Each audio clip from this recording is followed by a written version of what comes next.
Zkouška 3 hodinky před představením. Jsme si to pamatovali. No moc ne, hele.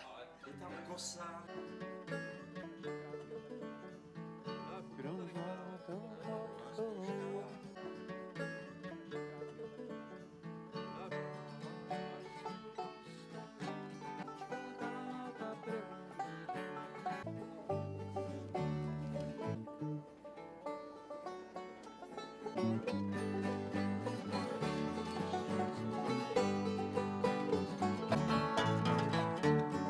Ruda je dobrý. My tady vaříme a naléváme samé kvalitní pochutiny.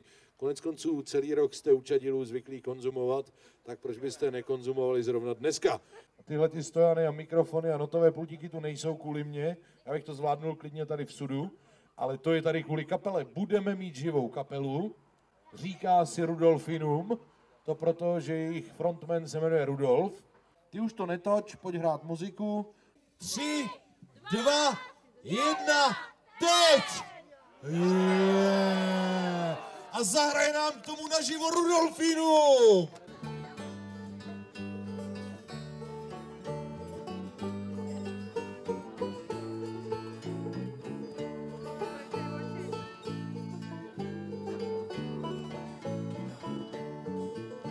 Kuň cinknul zlatou podkovou a Martin schodil s ní.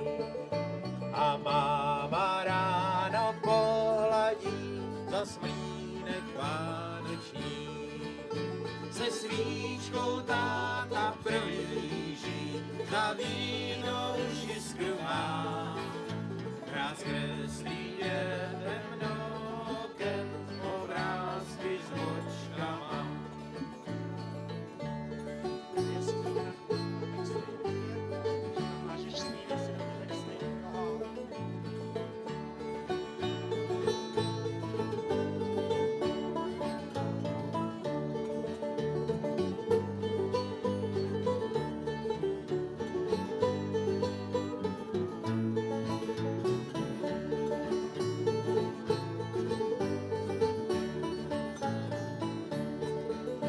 A rolničky si zpívají, že chybí jen pár dní. A k zápraží se slétají k nám ptáci vánoční. A táta vína probírá a voní celý dům. A děti běží po špičkách hrát si k sousedům.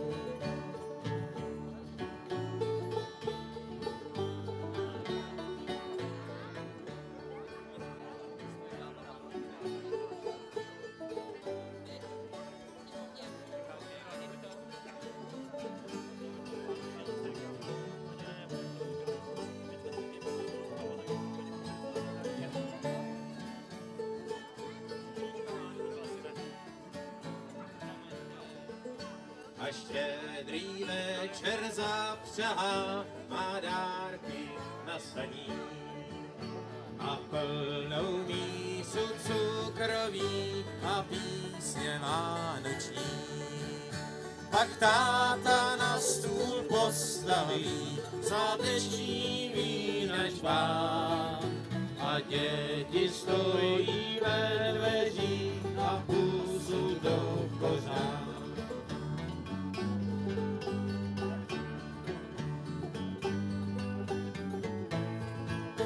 A děti stojí ve dveřích a pusu do kořán.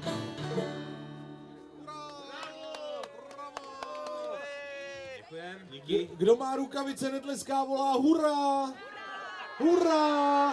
Stromeček, jak tě poslechl, Tome? Stromeček je umytý, ustrojený, Líbí se ti tady, Lucinko? Mně taky, obzvlášť tady u toho sudu, protože je tu teplo. Nesem vám noviny, poslouchejte. Z betlémské krajiny pozor dejte. Slyšte je pilně a neomylně, slyšte je pilně a neomylně.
A tohle je závěr!